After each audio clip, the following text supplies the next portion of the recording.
আসসালামু আলাইকুম। আর রেসিপি ব্লগে আপনাদের সবাইকে স্বাগতম। দেশে বা দেশের বাইরে যেখান থেকে আমার ভিডিওটা দেখছেন সবাইকে অনেক অনেক ধন্যবাদ। আজকে পুডিং কেকের রেসিপি নিয়ে হাজির হয়ে গেলাম। এই কেকটা দেখতে যেমন মাশাআল্লাহ, খেতেও অনেক দারুণ। তো এই সহজ রেসিপিটা আমি কিভাবে করেছি সেটা জানতে হলে কিন্তু পুরো ভিডিওটা না টেনেই দেখতে হবে। তাহলে চলুন দেখে নেই এই মজাদার কেকের রেসিপিটা কিভাবে তৈরি করতে হবে। হাফ কাপ আটা, প্রথমে শুকনো উপকরণগুলো চেলে রাখলে সুবিধা হয়, তাড়াতাড়ি হয়ে যায় কাজটা। 1 টিস্পুন বেকিং পাউডার, মিষ্টিতে লবণটা দিলে স্বাদটা আরও বেশি লাগে, অনেক ভালো লাগে। তো যারা পছন্দ করে না তারা চাইলে বাদ দিয়ে দিবেন। এবার এগুলি চেলে নিব।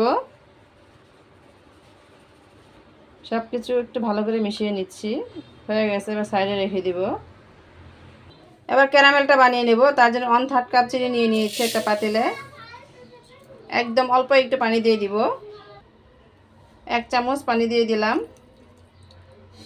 চুলার আঁচটা কমিয়ে পুরো কাজটাই করতে হবে। চুলার আঁচটা কিন্তু বাড়িয়ে করবেন না, তাহলে চিনিটা পুড়ে যাবে, সুন্দর কিন্তু কালার হবে না। যখনই একদম অল্প একটু কালার চলে আসবে, চুলার আঁচটা একদম কমিয়ে দিতে হবে। শুধু তাপে আপনি ক্যারামেলের কালারটা করতে হবে।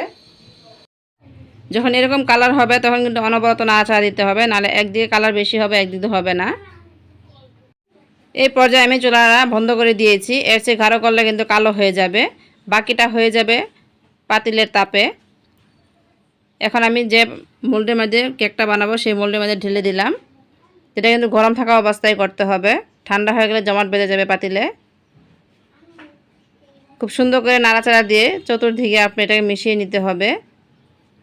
এই কাজটা খুব দ্রুতই করতে হবে, নাহলে দেখবেন এক সাইডে বেশি ঘন হয়ে গেছে আর এক সাইডে পাতলা হয়ে যাবে এরকম। তাই আমি গরম থাকা অবস্থায় এটাকে করে নিলাম। ক্যারামেলটা ঠান্ডা হওয়া পর্যন্ত অপেক্ষা করব। 1 লিটার দুধ একবার বলক ওঠানো ছিল, তাই আমি আরেকবার বসিয়ে একটু ঘন করে নিচ্ছি। দুধটা আপনাদের পছন্দ মতো কম বেশি করে নিতে পারবেন, বেশি দিলে বেশি ঘন হবে।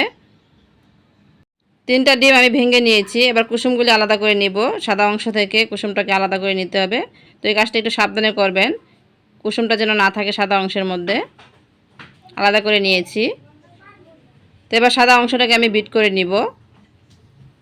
ইলেকট্রিক বিটারের সাহায্যে কাজটা করতে হবে। কিছুক্ষণ বিট করে নিয়েছি। এখানে 1/3 কাপ চিনি নিয়েছি। অল্প অল্প চিনি দিব আর বিট করতে থাকবো।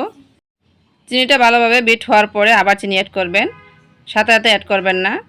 তো এরকম কয়েকবার আমি চিনিটা দিয়ে ইলেকট্রিক বিটারের সাহায্যে বিটটা করে নেব। একটা ফোম তৈরি করে নিতে হবে।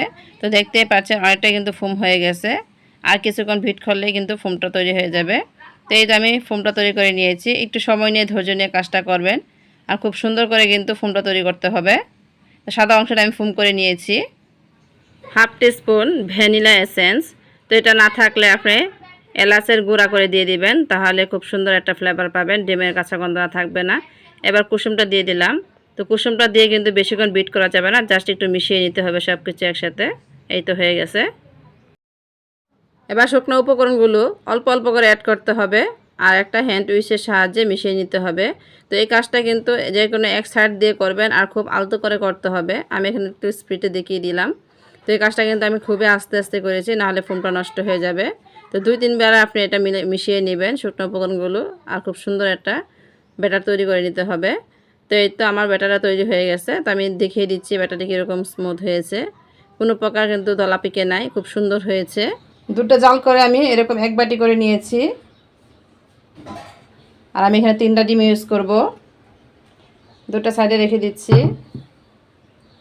আটা বাটি নিয়ে নিলাম। 1/3 কাপ চিনি দিয়ে দিলাম। তো চিনিটা এখানে কম বেশি করে নিতে পারবেন, যে যেমন মিষ্টি খেতে পছন্দ করেন সেভাবে দিয়ে নেবেন। তো আমি 3টা ডিম ফেটিয়ে নিয়েছি আর 1/3 কাপ চিনি দিয়ে দিয়েছি। এখন ভালো করে দুটো একসাথে মিশিয়ে নিব। খুব সুন্দর করে মিশাতে হবে। ভালো করে ফেটিয়ে নিয়েছি, চিনিটা গলে গেছে। তো এবার দুধটা দিয়ে দিব।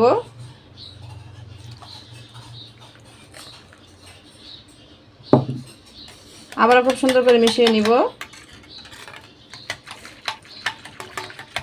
ভালো করে মিশিয়ে নিয়েছি। তো ক্যারামেলটা ঠান্ডা হয়ে গেছে। এবার ক্যারামেলটার মধ্যে ঢেলে দিব। তবে এটা চালনের সাহায্যে ঢেলে দিচ্ছি, তাহলে কোনো রকম দলা পেকে থাকলে সেগুলি চালনেই থেকে যাবে। এবার উপর দিয়ে কেকের ব্যাটারটা দিয়ে দিব।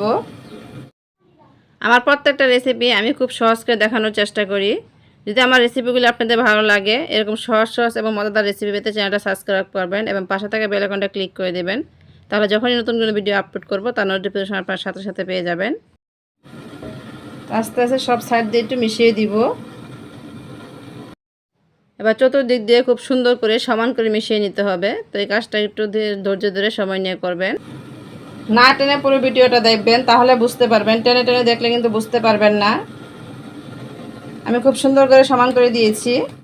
এটা পাতিলে পানি গরম করে নিয়েছি আর একটা স্ট্যান্ড বসিয়ে দিয়েছি। তো এবার চুলার আঁচটা কমিয়ে দিতে হবে, যেহেতু পানিটা গরম, আর সাবধানে মোলটা বসিয়ে দিতে হবে। এবার ঢাকনা দিয়ে ঢেকে 25 থেকে 30 মিনিটের ভিতরে হয়ে যাবে। সময়টা কম বেশি লাগতে পারে। তো আমার কেকটা হয়ে গেছে, আমি এখানে নামিয়ে নিব। ঠান্ডা করে নিয়েছি কেকটাকে। গরম থাকা অবস্থায় করবেন না, ঠান্ডা হয়ে গেলে সাইড থেকে ছাড়িয়ে নিতে হবে। এবার একটা প্লেটের মধ্যে আমি ঢেলে নিচ্ছি। তো দেখতেই পাচ্ছেন কীভাবে করছি।